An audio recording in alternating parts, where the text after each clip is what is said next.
Hey YouTube, welcome to another Escape From Tarkov video. Today's video is an optimised guide to take you from level 1 right through to level 15 and unlock the flea market in the quickest possible time.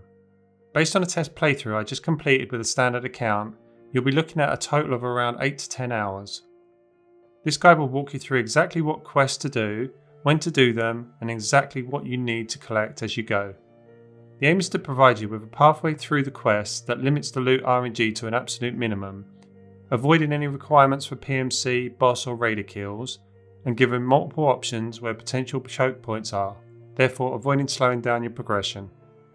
Everyone knows the game really opens up once you have the flea market unlocked, and by following this guide, even inexperienced players can massively speed up their early wipe progression. Obviously there's nothing wrong with just playing the game at your own pace in your own way. This video is not about rushing through the game. It's about maximising the progress you make in the time that you have. You should just play the game exactly as you would normally, but by following the pathway and all the extras in this video, you'll just reach level 15 faster. I should note here, this is not a brand new player guide. Whilst the guide is perfectly valid for a new player, we will be moving across multiple maps, and I would always recommend new players learn 2 maps at a time whilst learning the basics. Okay, so we've selected our faction and loaded into our starter inventory at level 1. We're on a standard account here, so stash space will be an issue soon. Take a few minutes to sell anything you're not going to use. I'll put a link in the description to a video with loads of tips on maximising your stash space to stop it getting cluttered. Our progress to level 2 can be achieved without even leaving the menu. Simply go through all the standard traders and identify all of the items by clicking the middle mouse button on them. Once you have, you'll hit level 2. If you're a few XP short, then just identify a few offences items until you reach level 2. Go ahead and accept your first task from the traders. You can always see when a new task is available, as it will have a green tick in a circle. The new daily tasks can also be accepted when they're available for some extra XP. The pathway I'll set out in this video is broken down into 2 sections, levelling from 1 to 11, which will stick to a very specific route for maximum progression, and then 12 to 15, which is a number of options depending what items we've managed to collect in the time we reach level 11 to 12. With that in mind, the items shown here on screen are everything we'll need to collect to make it to level 11. We'll be looking to collect these in the first couple of raids, allowing our focus for looting going forward to be items we need for level 12 to 15. As well as going through the action plan in the video, I've also produced a Google Doc with both the detailed path and also a full list of items we'll need to loot. You can save this to your device for reference, or even print it to tick off as you go. I'll go through this at the end of the video. It's important to note here that you should additionally of course be keeping any found in raid items that you find that you'll require for after level 15 progress. I'll not be detailing them here in this video, but I have put a link in the description to the wiki for found in raid items. The first task we'll want to complete is Introduction from Mechanic, but before we do we want to run a scav raid. We'll be using our scav runs purely to get gear to use and top up our cash flow. For optimal speed we will be running our scav every time it's available, but we'll be simply extracting out of the raid as soon as the timer hits under 10 minutes. We won't be looking to spend any additional time in raid looting or use our scav on any other maps. We literally won't need to. After you unlock the flea market, you can of course start running your scav however you see fit, but stick to the factory quick in and out for now until you'll reach level 15. If you're lucky enough to load in with your scav with an item that we need, then of course prioritise extraction. Jumping into our first raid, we'll be loading into woods to collect the letter from Jaeger's camp. I would advise a minimal amount of looting during fetch quests, as the priority is to get out with the item and move on. We'll have plenty of raids to loot the items we need. I usually either loot the nearest area where I spawn, or the one nearest to the extract before extraction when I'm on a fetch quest. Remember to hand the item into mechanic once you've collected it.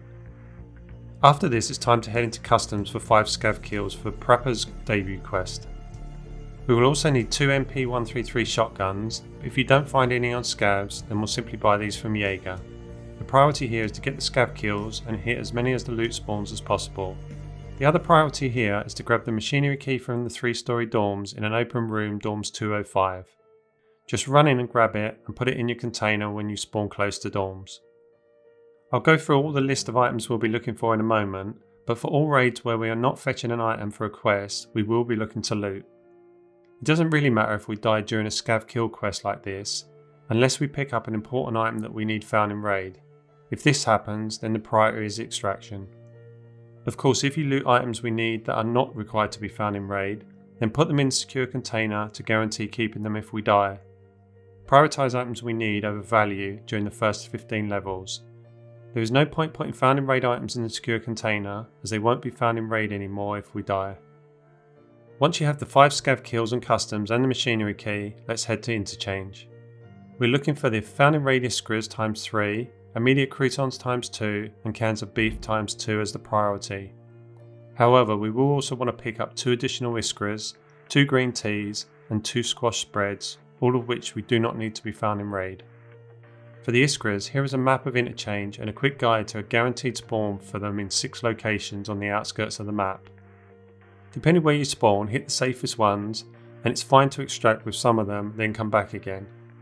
Take cash for the car, and using the no backpack extract also works.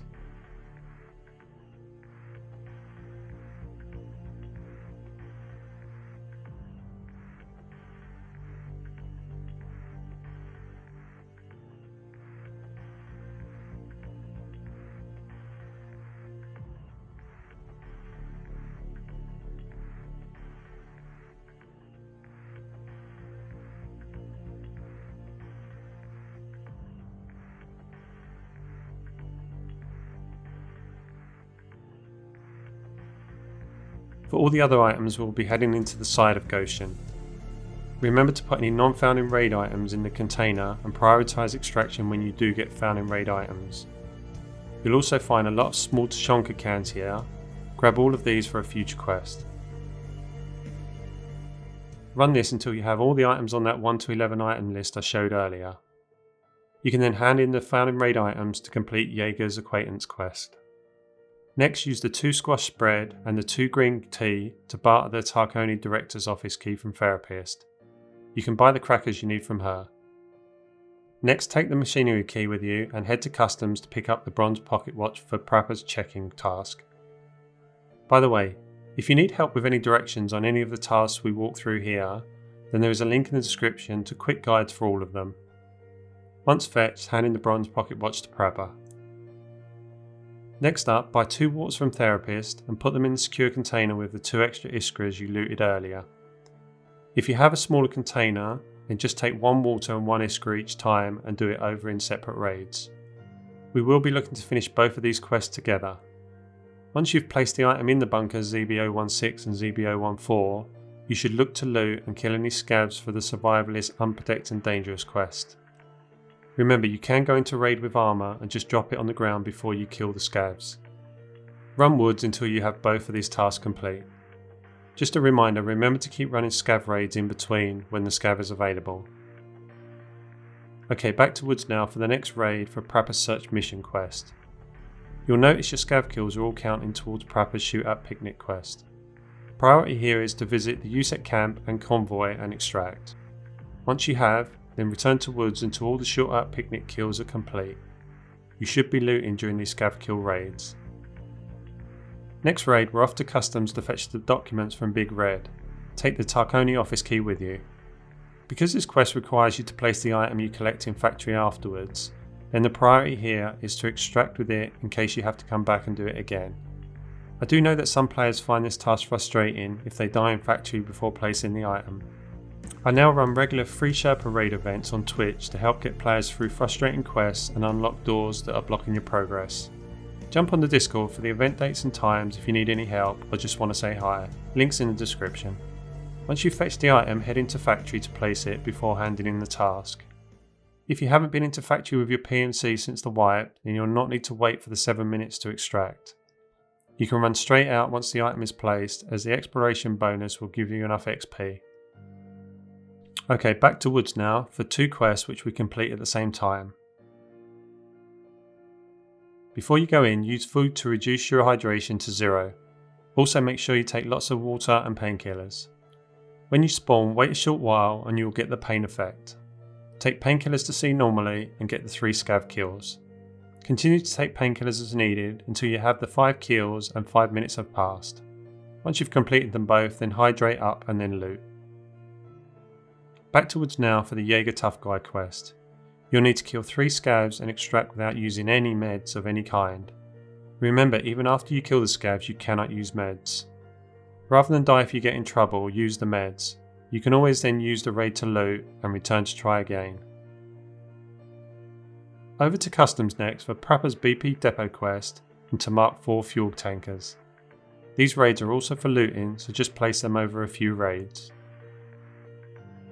Off to Reserve next, where we'll be looking to visit the underground bunker system twice for bunkers part 1 and 2.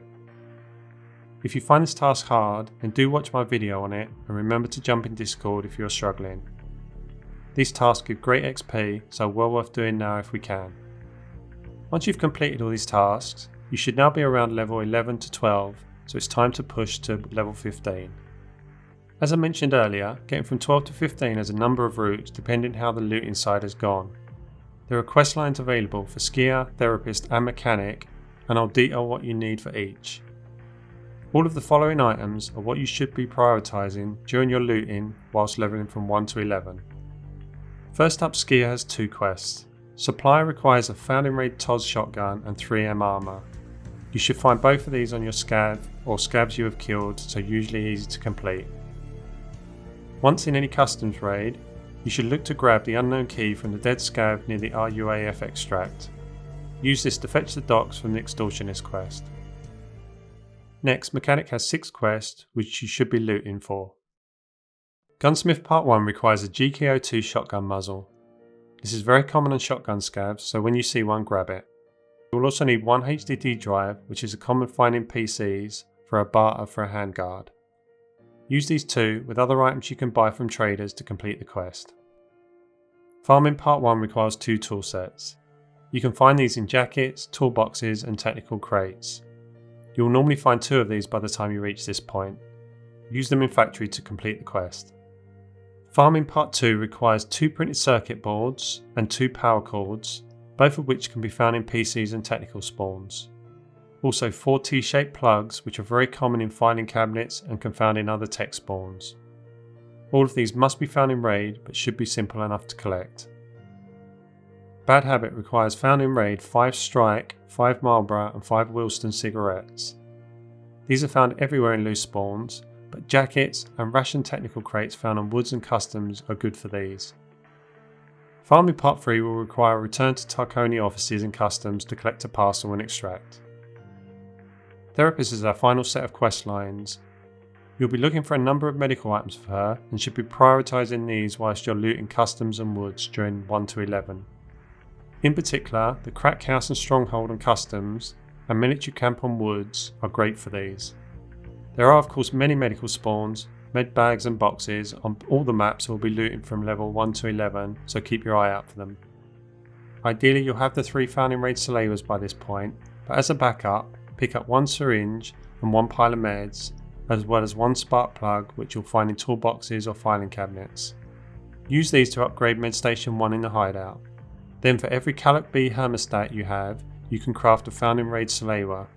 EOD edition owners start with 2 of these, so keep these in case. Sanitary Standards requires 1 found in raid gas analyzer. These are found in medical crates and technical crates as well as electrical spawns, so you should have no issue finding 1. Whilst collecting meds, pick up 7 piles of meds which can be bartered for Dorm's 206 key, which is needed for Operation Aquarius 1. Use it to visit the room to complete the quest.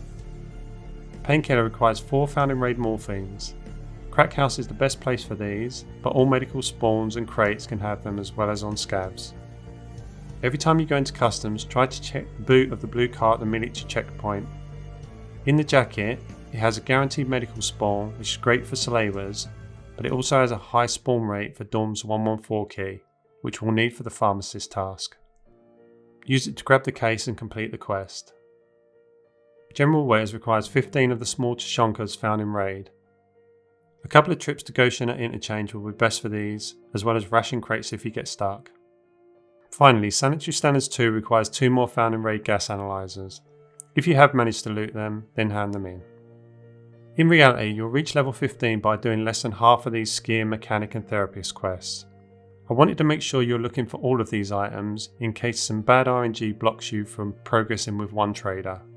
I chose these tasks in this order specifically to rely as little as possible on RNG and allowing it to stop your progression. As you will note here, we have not had to kill a single boss, PMC or raider.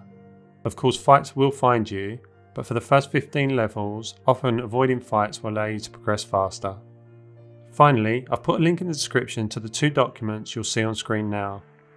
One lists the order of the quests and the other is the items you'll need to collect.